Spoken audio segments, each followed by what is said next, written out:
Ready ready டயலாக்லாம் ஞாபகம் இருக்குல்ல? Okay sir, okay sir.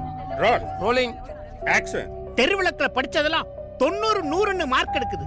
உனக்கு எல்லாமே பண்ணி கொடுத்து இப்படி பெயிலாய் வந்து நிக்கிறேடா. டா டா டா. லைஃப்ல படிப்பு போச்சுன்னா எதுவுமே ஆக முடியாது. புரிஞ்சதா? டா டா டா. புரிஞ்சதுப்பா.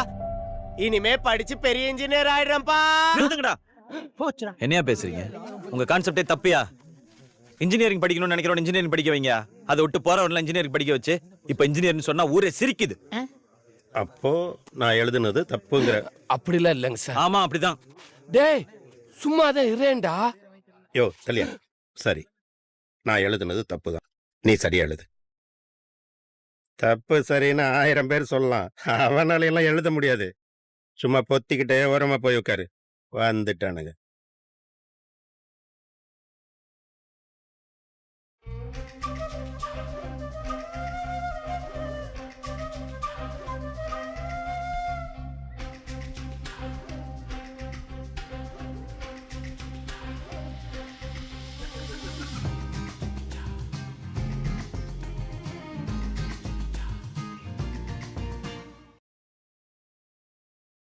Camera rolling action. நான் படிப்புன்னு மீனுக்கு எப்படி மானோட ரேஸ் விடுவீங்க? இங்க எல்லாரும் மத்தவங்க வாழ்க்கையை தான் வாழ்றான். அவன் யாருன்னு தேடி கண்டுபிடிக்காத வரைக்கும், கண்டுபிடிச்சக்கு அப்புறம் தான் என் வாழ்க்கையை வாழ ஆரம்பிக்கிறான். அது வரைக்கும் உங்க எல்லாருக்கும் அவன் உருப்படாதவனா தான் தெரிவான். ஆனா அவனுக்கு தெரியும், தேடுறதுல கிடைக்கிற அந்த ஒரு நிமிஷத்துல அவன் வாழ்க்கை மாறிடும்னு. இந்த காலத்து பசங்களை பெத்தவங்க கையை பிடிச்சி தூக்கி விடலாம் தேவையில்ல. நம்பி ஒரு தடவை கையை விட்டா போதும், அவன் வந்துருவான். கட்.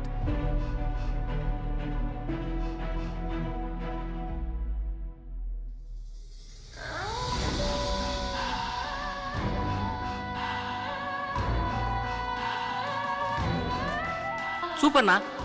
நான் என்னெல்லாம் சொல்லணும்னு நினைச்சனோ அப்படியே எழுதிட்டேண்ணா. சூப்பர்ண்ணா. இதை முதல்ல எங்க அப்பான்ட்ட போய் சொல்லணும். நானும் 30 வருஷமா கூத்து கட்டுறேன். நீ சொல்லி கொடுத்த மாதிரி யாரும் சொல்லி கொடுக்கலப்பா. பேசாம நீ டைரக்டர் ஆயிடுறா. ஆமாடா, நீ எழுதுனதாண்டா உனக்கே சொல்றேன். இங்க எல்லாருமே மத்தவ வாழ்க்கையை தான் வாழ்றான். நான் யாருன்னு தேடி கண்டுபிடிக்காத வரைக்கும், கண்டுபிடிச்சதுக்கு அப்புறம் அவ வாழ்க்கை அவ வாழ்றான். ஆனா அந்த கண்டுபிடிக்கிற ஒரு நிமிஷம் எல்லார் வாழ்க்கையிலும் கிடைக்கிறது இல்லை. இந்தா கைதட்டுனாங்களே, அதான் உனக்கான ஒரு நிமிஷம்.